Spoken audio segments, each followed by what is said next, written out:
hey, everything's going to be okay. Sorry for the hiatus, everybody. I was able to make so many videos when I first started because I was down a job. I had just lost a job. I worked 2 jobs. And I had a lot more free time. So that's what I did while I was searching for a second job. I was like, let me see if I can make this a viable income stream so I don't have to work 2 jobs. So this video is going to be a test, right? The other mid-gamer videos are a little editing intensive. And I don't have that much time to do it, which is what's been taking me so long to like come out with something. So if you like this more like live show and tell tip style, which is a lot less editing work for me, then give it a like, subscribe, let me know in the comments, because I can pump these out a lot more quickly. It's just kind of hit up OBS and then run through. On to what you came here for. Mid-gamer review and tips for 3.25 Settlers of Kalgur. And let me tell you, there are so many good changes. I have been no-lifing it since it came out on Thursday. I am loving it. My 2 biggest wins that I've seen that I think benefit everybody is loot drop buffs and currency exchange. Like, I got a divine during the campaign, and then being able to take that divine that I got, trade that at market value, not having to try to like go through the POE website and guess what is going to be the best amount of money for it, and being able to trade that immediately in game for chaos, not having to whisper anybody, just clicking a couple of buttons and then having 70 chaos. That was such a satisfying experience to just like click a few buttons and have it and not have to deal with everything else. That is so great. The league mechanic itself is actually really mid-gamer friendly. Like, I literally almost messaged GGG and was just like, thank you for the mid-gamer love. Like, so many of my campaign upgrades came from early shipping runs, and we'll talk about shipping in a little bit later on when I get to the tips part of it. The game looks better. The melee buffs make so many other builds more viable. Like, I'm doing a ground slam build, and I enjoy it very much. Being able to respec with gold for your passive tree makes it feel like I can be a little more experimental with my build choices, which is just great, especially if you're learning. Like, one of the big blockers for like really learning and understanding the game is that it is cost you so much if you make a mistake. So yeah, leave me a comment what your favorite part of 3.25 has been. Would love to read and talk about that with other people if we do a review later on. So I want to get to some tips, right? So here are some things I wish I knew before starting this league. So I went with a ground slam build just because I just loved how it felt to be able to just slap a whole group of things with one hit. It like felt really good to do. Like, just drop it down and like the screen goes away. Like, I love the way that this felt. So I'm level 81 right now, and I am struggling defensive wise. Like, I'll run a map right now, and you'll see that I'm kind of getting beat up in maps in general. So I'm having a lot of trouble with like mana sustain, and like I run out of mana pretty easily. So if I hit a tanky boss of any kind, I'm not really able to like keep up with it. I get pretty ripped pretty easy. So if a lot of monsters start hitting me, I don't do so well. Yeah, I don't recover from stuns very well. My resistances are really bad. And so, and this map seems to be doing okay. I seem to be doing okay, but a lot of other content I'm just dying nonstop. And so that's not too bad, right? I made it. I didn't die, but like I almost died a few times. I was often really out of mana. One of the problems with it is that this build takes like, I have to keep track of a lot of war cries, and I have to push a lot of buttons to like be at max damage. So that's one of the things. There's some things I could have done better while I was leveling and learning the league mechanic that would have done me really good. The first thing is save your gold, right? Like I walked out of that with a couple thousand gold. Save your gold for town upgrades, right? Like I've been walking on the maps and just dumping all my gold into the treasury. And the way that the league mechanic works is basically you have this town. So you have different vendors that you can interact with in different ways to give you different resources. And then you use those resources generally in your shipping units and to upgrade. So you can disenchant gear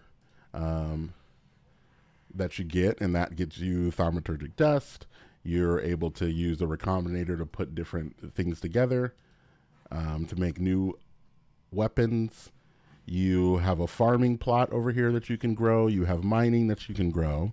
And the big mistake that I made was I was like, oh, I can get an upgrade. Let me do an upgrade. And then I will, fill up all of my workers to be working nonstop around the clock. But the thing that I didn't understand was this wages per hour is based on how many workers you have running. So if I get rid of all of my workers, I want to leave my farmers because I need them to be making crops.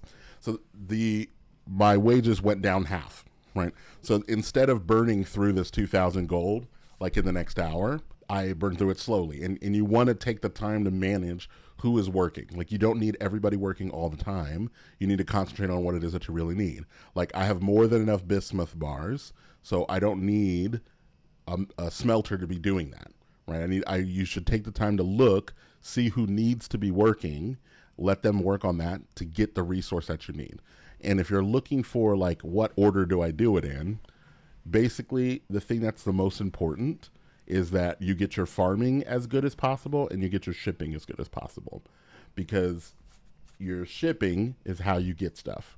So I've got this shipment back, but if I send a shipment and that shipment is mostly crops, you send mostly crops, you send it to a port, preferably one that's looking for some crops. But we'll just do a close by one so you can see, so I'll be able to come back and show you. You ship that off, and that's going to come back with a lot of currency. So this is what you definitely want to be doing early on. So in order to get that as advanced as possible and have as many as that going as possible, you want to get as many ships as you want. So leveling up your shipping port is your first priority. And so in order to do that, you have to level up the town. And in order to do that, you have to level up some materials. So the idea is check your town improvements. So you can see I need Verisium ore and I need ore gourd. I don't have any ore gourd. So how do I get it? I go to the farm and then I know I need to upgrade that. How do I upgrade the farm to get ore gourd? I need gold. So I go farm for gold. Once I get that ore, I'll need to make bars out of it. So how am I able to mine the bars? I have to upgrade to be able to make the bars. So just prioritize being like, I need to get my ships as high as possible and then upgrade the things to do that. And then keep your wages as low as possible to get you to that point so that you're saving the gold so that you can get there. The black market is awesome. You do get some really good stuff from the black market, but it does take a lot of gold. So you're going to get good drops, and the drops from the black market come from your level. So if you're struggling on a piece, maybe it's okay to throw a couple thousand gold at a piece to try to get what you need. But don't burn a lot of your funds buying 10 of these, until you get your town fully leveled up, right? So the big mistake that I made was messing around and poking around with all this stuff and wasting a lot of gold that way. The second thing that I wish I had done was using the currency exchange early. So Faustus, which you can get in your hideout once you talk to him, has this currency exchange. And the way that this currency exchange works is you select what you want. At first it feels like, oh, I need to wait until I have chaos to really get good use out of this. It's actually the other way around. This is a great way to get chaos, right? I've got none. I got 50 right now.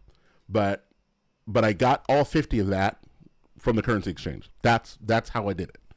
So even if you're just been collecting stuff from mapping anything, you have enough to really get something done. Don't underestimate how powerful this is.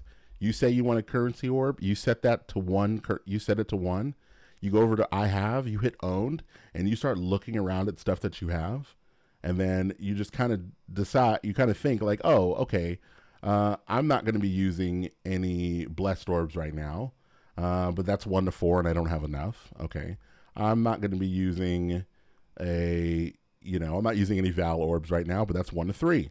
So, select it in, place, wait for it to clear, place 2 of them. So I got these 2 Val orbs because that's what the market is looking for right now. And you can see this ratio says there are 3 people selling chaoses for 3 Vals, for 1 chaos to 3. So there you go, just like that. 2 chaos for free for Val orbs that I picked up that I hadn't even thought about, right? And you can do this, for a while, right? So what else is something that I have a lot of that I don't really need? Like, and you just check the prices. All right, that's 1 to 4, so that's not going to work. Lesser Eldritch, people are doing it for 1 to 2, so we'll get some there. And again, this really works for mid gamers because you're collecting these currencies that you don't really need right now, and when you do need them, you'll have a farming strategy where you'll have chaos, you can go out and buy it, and you're going to get more, right? And so spend some time, especially if you're feeling like you're running low on chaos or you really need some things. Like I got a bunch of blacksmith whetstones, nobody's selling for it.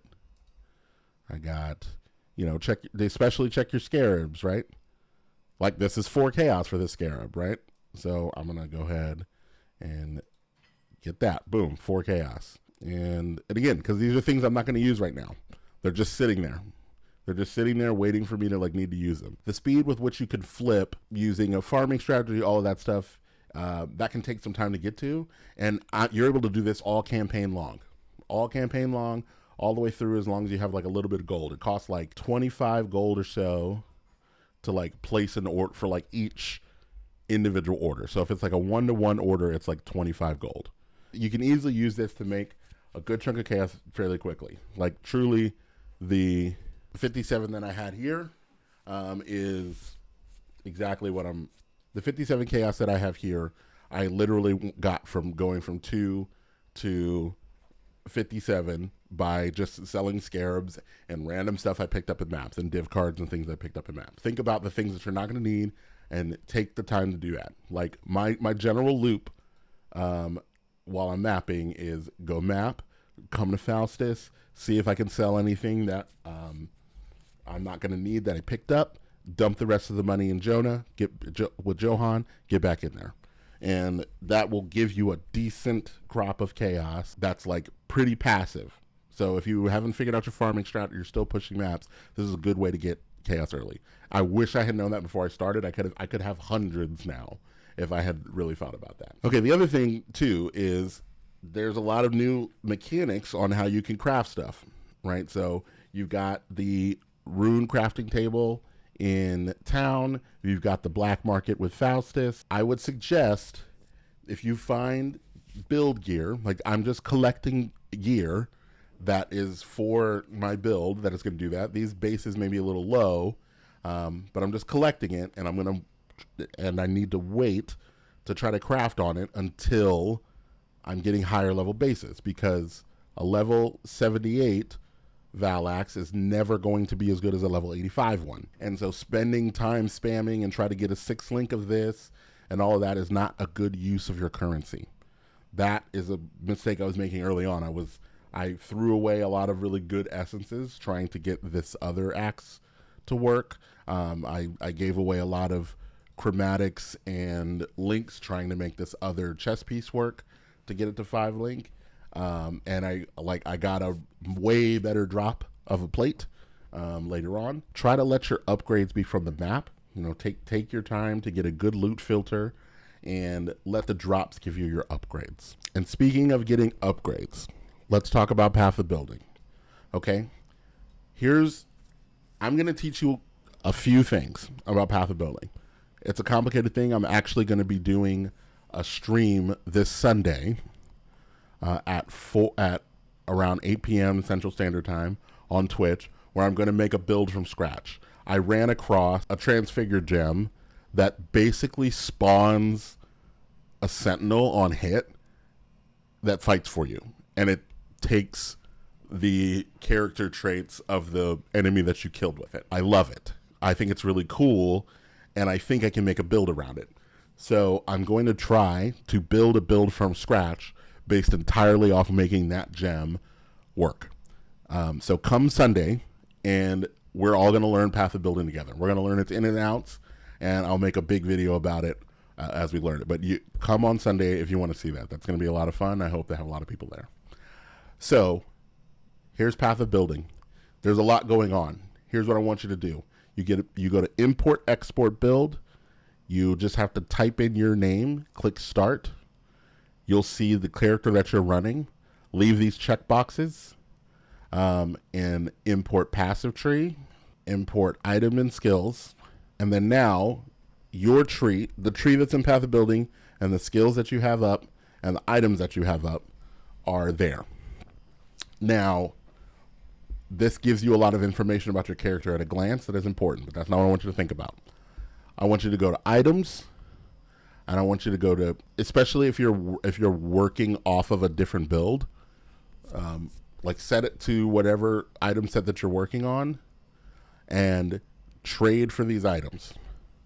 Now, you know, let's say my helmet is not good. You go find best. You set these to be whatever you want.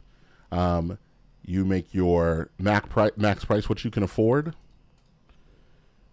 And, you know, set your sockets and links. I need 4 sockets. I need 4 links.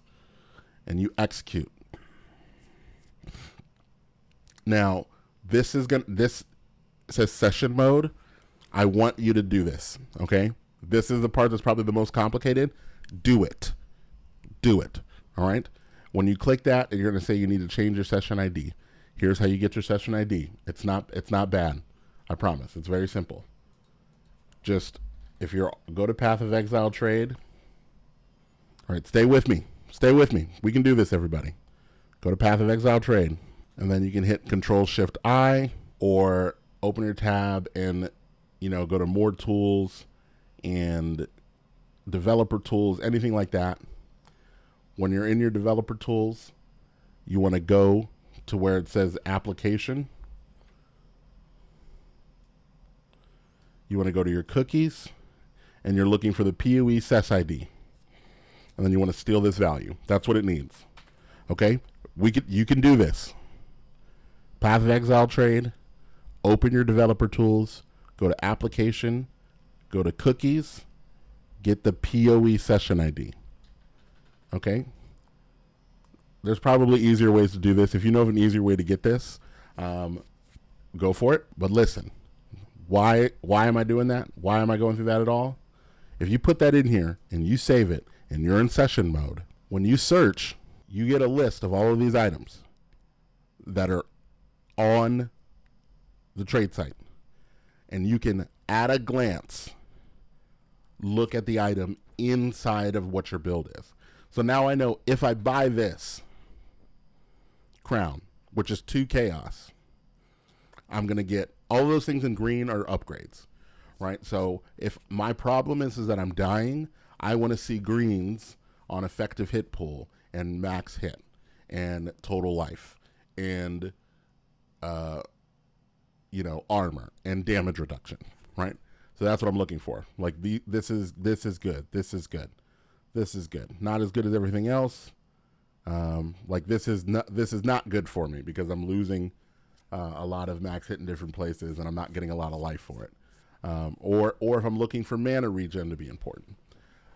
So the only thing that I want you to take away right now is, I know I struggled a lot with, like, I'm looking at the trade site. Is this much better for my build? Is this less good for my build? Here's the only thing I want you to do. So it's just import your build. Once you import your build and you have your setup, you go to items. You go to trade for these items. You pick the item you're looking for.